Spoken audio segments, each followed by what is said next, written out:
Well guys, a few days ago we lost a real one of the voices of a generation in Kevin Conroy, and honestly this video was long overdue anyways. I want to go ahead and rank every DCAU project from the TV series to the films. This is an interesting list for me because I actually for the most part enjoy everything on here, but I just so happen to enjoy some more than others. Let's get into it.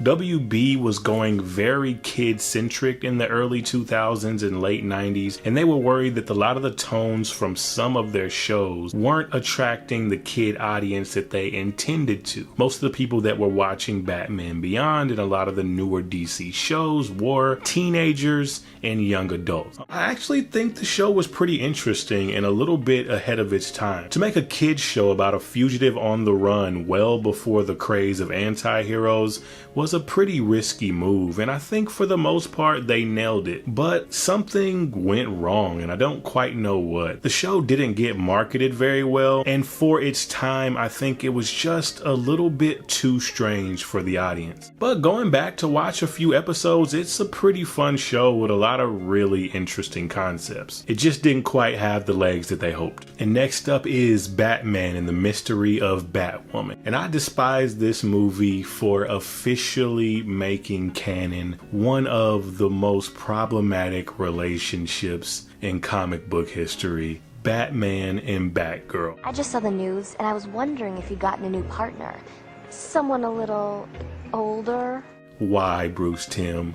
Why did you do this to me? But beyond that relationship that should not have happened, I just think the movie was solid. I enjoy it. It's a pretty cool little entry. It just didn't feel like one that should have been a movie. No pun intended. I do like the mystery around Batwoman and figuring out where she came from and who she is. She had all this fancy gear, but her approach was clearly a lot different from anyone in the Bat family. She was far more brutal, and they changed her suit to this really slick silver and red. A lot of cool elements, but it didn't really introduce anything that we hadn't already seen in the New Adventures, as well as the original Batman animated series. I think this could have easily just been an episode in one of those and not a feature film. The New Batman Adventures. The colors popped a little bit more. The action sequences were a little more bombastic, and it was more action focused and driven rather than character study driven like the original series. I think this is good. I do enjoy rewatching this show, especially certain story arcs, but it just lost a lot of the things that I loved about the original series. I don't know if this was a choice of Kevin Conroy or his direction, but he no longer had much duality between Batman and Bruce Wayne, and I thought it was super iconic in the original series because that's the first time we had seen someone vocally alter their voice to be Batman. But I still enjoy it for what it is. I just think they lost sight a little bit on what made the original series so special. Now, the rest of these outside of my number one could honestly go any way. I've made this list months ago and it's changed at least 10 times. If you have any of these coming up next as your number one, I don't blame you. We gotta go Batman and Mr. Freeze Sub-Zero. This is such a good movie. It's called Batman and Mr. Freeze, but essentially this is a Mr. Freeze movie. This pretty much just progressed the story forward from Mr. Freeze where we saw him in the animated series. He was living as a recluse in the Arctic. He had taken in this child in which he pretty much made his surrogate son. Batman is still the hero of this story, of course, because it is a Batman movie, but Batman doesn't necessarily really go through an arc. The only arc in the movie for the most part is Mr. Freeze. Batgirl shows up and she's used as a pawn type character in order for Mr. Freeze to lure in Batman. If you haven't seen this one, I would highly recommend checking it out. It's not a very long movie at all. It's a pretty easy, exciting sit through. It really expands on Mr. Freeze from Batman the Animated Series. Not my favorite Batman animated film, but it definitely deserves its respect. Superman the Animated Series. Often slept on, a little bit disrespected when it comes to talking about a Superman Superman show. Now, the first Superman series I actually saw was reruns of the 40s TV show. I'm a 90s baby, but they used to run the heck out of that show when I was a kid, and I used to always watch it. This show took the things that I loved about that series and pretty much amplified them and took away all of the cheesier aspects that I wasn't really a huge fan of. In the 90s, in an era where Superman was becoming a lot darker in the comics, I'm super surprised that they went with that straightforward, almost golden era Renaissance style of this series. This is the definitive Superman for me, and I like how they slowly started to introduce different people of the Justice League in this Superman animated series, almost like a stepping stone to get to the Justice League. And in my opinion, this is the best depiction of that Krypton sequence to date. Super underrated series and holds up a lot better than I thought it would.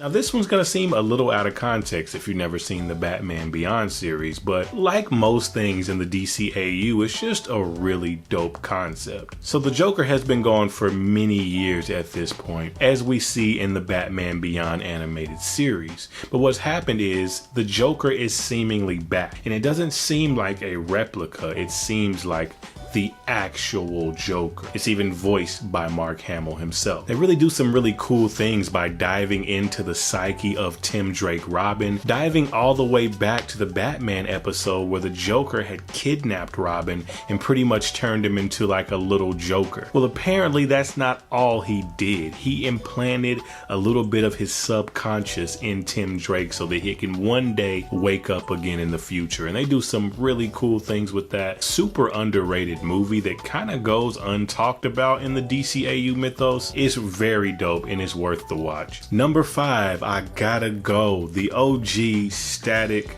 Shock. Definitely one of my favorite cartoons ever, especially in the realm of superheroes. One of the ones that really drove me into actually reading comics. I've talked about this show on my channel before, but I really love the journey of Virgil throughout this series. I liked how they stayed true to the comics as much as they possibly could without going too dark. Not straying away from some of the issues that they tackled on this show was a very ballsy move for the time. And unlike a lot of shows that did this but in a very heavy-handed manner, it addressed these topics in a very nuanced way that I didn't even really understand was so prolific at the time when I was a kid watching the show. It's a really fun series that honestly got better with each season, from the writing to the animation. This series will always hold a special place in my heart, hoping we can get something live action one of these days.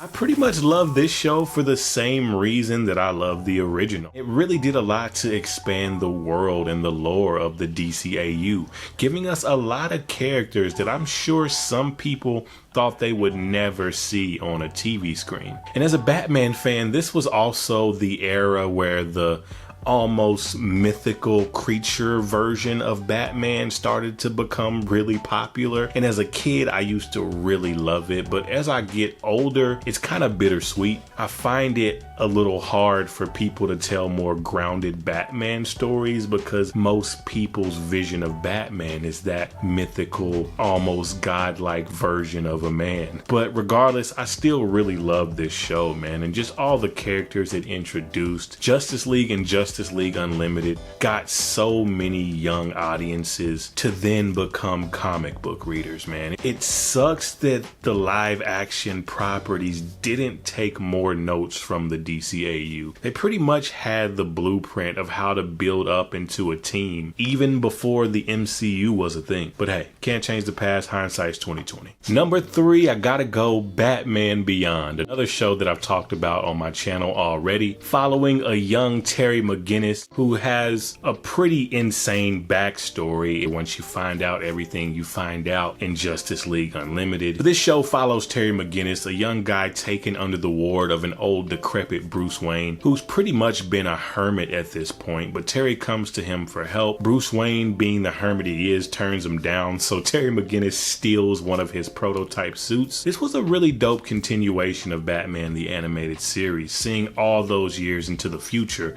what a eventually would happen to him after all those years of crime fighting. And the creators clearly had Spider-Man in mind when creating this series, giving kids a younger hero to relate with that wasn't a sidekick.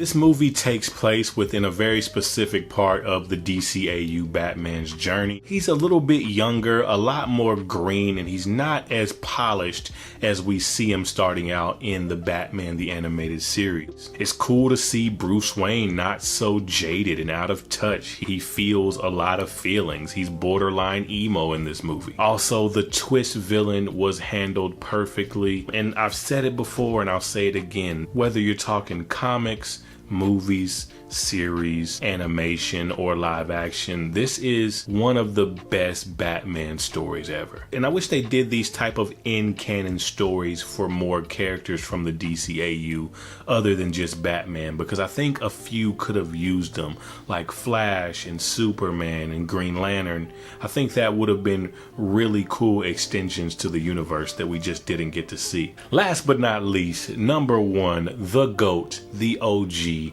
and it should come as no surprise if you've been on my channel before, but Batman the Animated Series. Without this series, this list wouldn't be possible. Whether it be the Art Deco animation style and drawing over black paper to give it this really just dark and gritty look that we hadn't ever really seen before. It really expanded on the world that Tim Burton created in the Keaton Batman movies and just took it to a new level. It really had this feel as if it was somewhere in the past, like the 40s or 50s, but it also had this oddly futuristic vibe to it. And that's probably my favorite aspect of the series. Kevin Conroy's amazing vocal performance, Mark Hamill's amazing vocal performance as the Joker, them two just go down as the definitive versions of the character for me, as well as some of the villains introduced and what they did with their backstories go down as the definitive version. I don't use this word often, man. It's just a masterpiece. It's 30 years old and it still holds up to this day. Rest in peace to Kevin Conroy.